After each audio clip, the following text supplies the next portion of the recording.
Hello everyone, this is NEI 500 at PDAC 2023. Today is the second day and it is my pleasure to be with Alex, who is the president of PDAC. Hi Alex, nice to see you here today. Good morning and thank you very much for inviting me. It's exciting to be here on the floor here as we see people flow into the convention.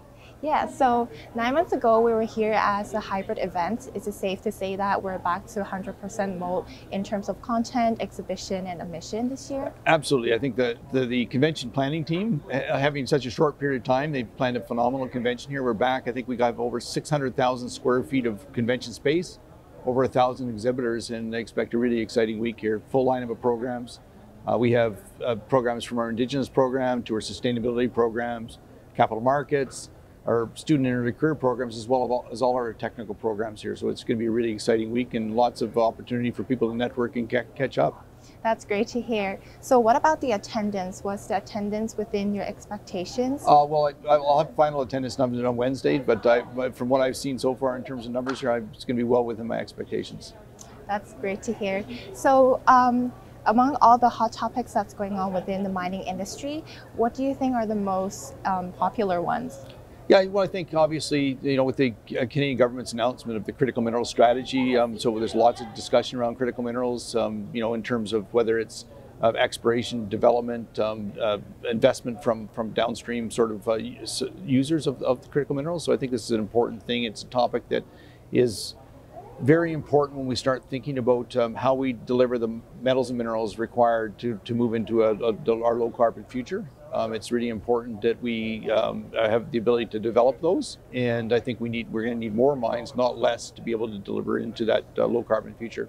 I see. So in terms of exploration, do you think we're doing it better than we did in the past? And what are some main changes over the years that you think are we trending into the right direction? Well, I think exploration is obviously a challenging endeavor in all aspects. It's I'd say when you start thinking about the science behind exploration, the financing that's needed, the access to land that's needed, and then truly getting everything we can out of the information we collect. So I think that is a key change here over time. We're collecting more and more information, and we're using it, to more and more full usage in terms of whether it's using data science or artificial intelligence or other things to extract the maximum we can out of that data so that we have the best chance of making discovery.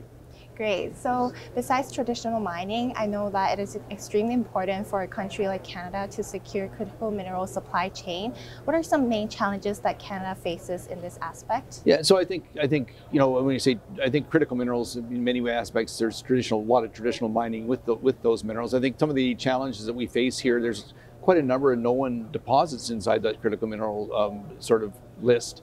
However, I think that it's really important when we start thinking about infrastructure and access to land. So remote northern infrastructure is an important piece.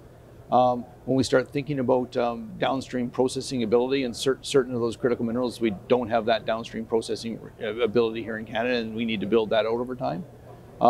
I also think that certainly we have a lot of technical expertise across the industry, but bringing some of that to bear on some of these different types of deposits is really an important thing to be successful.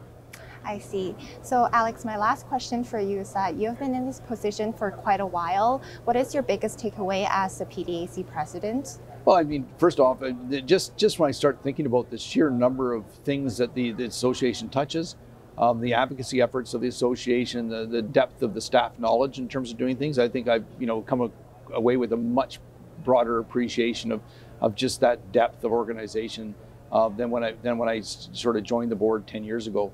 I think that the amount of effort that goes into engagement with government at the federal as well as the provincial levels is important, and that shows when we start thinking about the number of politicians and parliamentarians that really show up for the convention here. It's absolutely critical to ensuring that we can get our messages across and that we get alignment between industry and government.